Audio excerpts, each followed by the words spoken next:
2014లో ఒక పెద్ద ఆయన చంద్రబాబు నాయుడు ఆయన పేరు అధికారంలోకి వచ్చినాడు.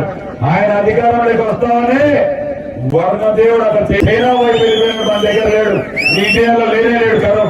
కరువు కరువు కరువు వస్తా 2014 నుంచి 2019 వరకు నిత్య కరువులతో అల్లాడుతున్నటువంటి మన ప్రాంతంలో వర్షాలు లేక మన ప్రాంతంలో ఉన్నటువంటి అనేక మంది రైతులు ఇతర ప్రాంతాలకు వలసలు పోయి ఇతర ప్రాంతాలకు జీవనోపాధి కోసం వెళ్ళిపోవడం జరిగింది.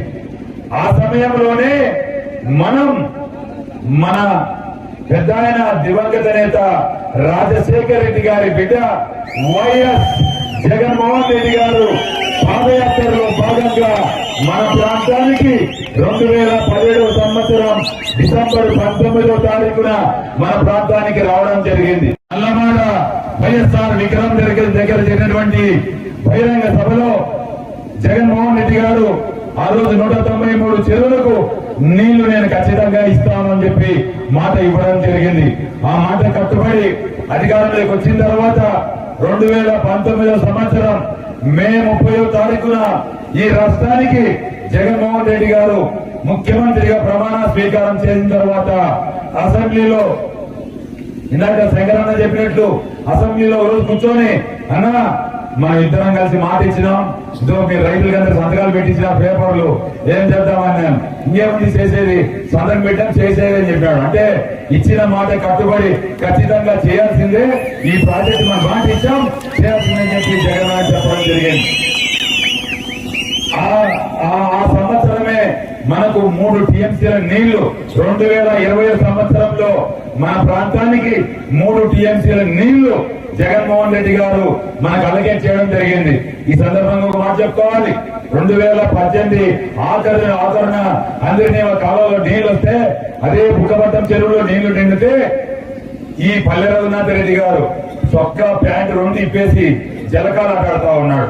ఎందుకు జలకాలు ఆటాడుతున్నావు అని అడిగితే నీళ్లు వచ్చినాయంట, నీకేమన్నా అఫిషియల్ గా వచ్చినాయని అడిగాను, అఫిషియల్ గా వచ్చి రాలేదంటాడు.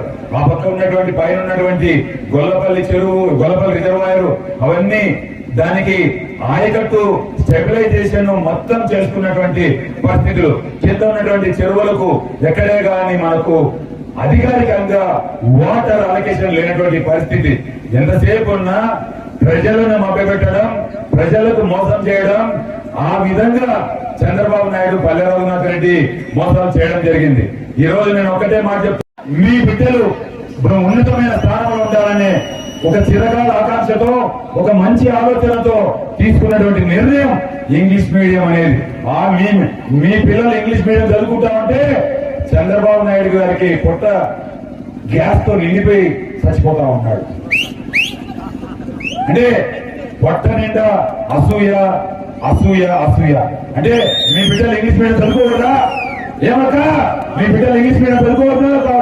అబద్ధాలు చెప్పి ఎన్నికల హామీలు ఇచ్చి ఎన్నికలు అయిపోయిన తర్వాత మోసాలు చేసే చంద్రబాబు నాయుడు కావాలన్నా ఇచ్చిన మాట కట్టుబడి ఎంతైనా పర్లేదు నేనున్నాను, నా అక్క నా చెల్లెమ్మ బాగుండాలని చెప్పేసి డ్వాక్రా మాఫీ చేసినటువంటి జగన్మోహన్ రెడ్డి కావాలని చెప్పేసి ఒక్కసారి గుండె చేసుకొని ఆలోచించుకోండి.